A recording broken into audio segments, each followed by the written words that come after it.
What do you do? It's your Royal Highness Lil Young. Welcome back to Laugh with Young. On today's episode, we are reacting to one of the legends of comedy. Yes, a legend of comedy. We've got Steve Harvey. I know you're like clowning him about his suits.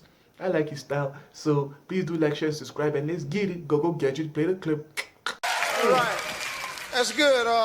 First time being here in Canada. You got a real nice city.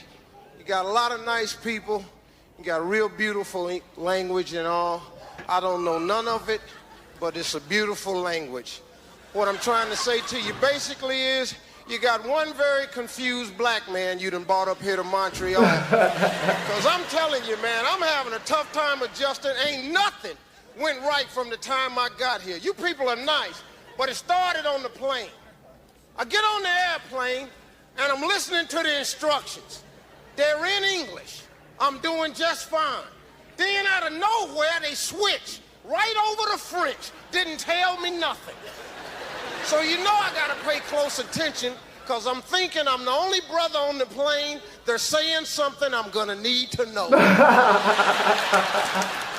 I don't know if you picked up on this or not, but when they say the instructions in French, it always takes a little bit longer than it does in English. So I'm thinking right away, they're not telling me everything. Because you see, you look at this, they got 4 exit doors on the plane. When they do it in English, they point to the first 2. Then when they do it in French, they point to the other 2. I'm thinking, okay, if this plane goes down, they don't want my black ass to get off. So soon as it goes down, I'm focusing in on one little French man, and I'm following his ass right off the plane. That's what you gotta do. You gotta do. It's been real nice here, man. Everything's going good. Sports up here a little bit different from what it is in America. America always thinking we done invented something. You know, we got this sport, the America's Cup. They always call it the America's Cup. Now they're hyping it as America's favorite sport. Who did they ask this? You don't ever see no black people yachting, do you? Oh, no, because after that first big boat ride, man, we kind of lost our taste for sailing. You know, lost our taste for sailing for sure, bro. Yeah, that's a taste for sailing for sure. This is a lot better than the last vacation I was on, though, man, it really is, because I went to Jamaica last time I was here. And they convinced me to try something, snorkeling. Snorkeling. Folks snorkel before? This is great. Yeah, well, I learned something. See, snorkeling is real closely related to swimming. I can't swim. I don't know what made me think I could snorkel. But peer pressure makes you do a lot of things. See, when you got 23 people standing on a boat going, come on, get in the water, it's okay, it's salt water, you can't drown. Oh yeah, you can. And if anybody can find a way to drown, trust me, I'm gonna do it. So they get me out on this boat and they start to passing out the gear. They hand me my flippers, fins there, and I slip them on. Then they give me my mask. Now I'm about to put my mask on when I look over and I see 23 people spit into their mask. I'm going, now what is this for?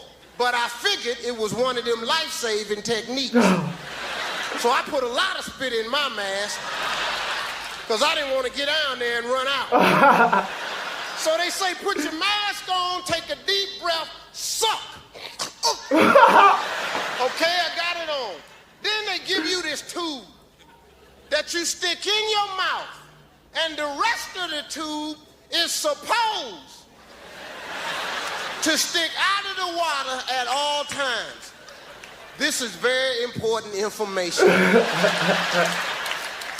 So they say the secret to successful snorkeling is to lay out in the water flat, kick, keep your head parallel to the water, and you won't go down. So I'm kicking, and yeah, I ain't going down. Everything was going great till I started to see fish. See, when you see fish in the ocean, you don't see one fish. You see a gang of fish. And they're just darting all over the place. And you can't bluff a fish underwater. You can't go, get the hell away from me. Because fish just look at you and go.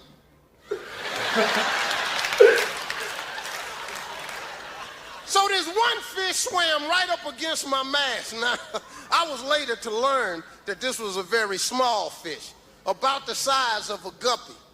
But in my mind at that moment, that was orca the killer whale. So I panicked because the fish started to swim under my body. I had to follow this fish. Because you know, Jacques Cousteau could be wrong about the feeding habits of a guppy.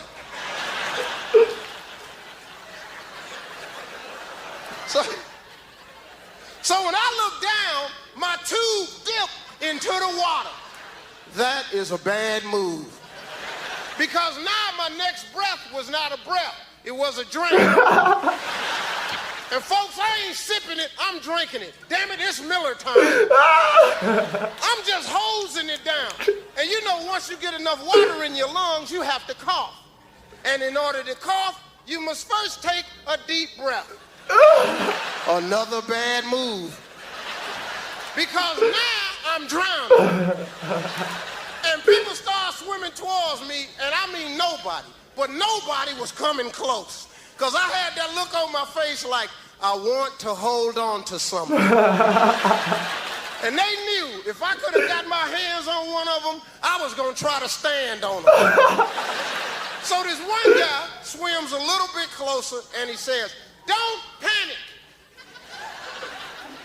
Don't panic. I ain't panicking, damn it, I'm drowning. They say you can tell when a man is drowning when his eyes bulge out of his head. Ain't nobody had to tell me I was drowning, because one of my eyes had bulged so far out of my head, it turned around, and I could see the expression on my face. I'm Steve Harvey. Thanks a lot, man.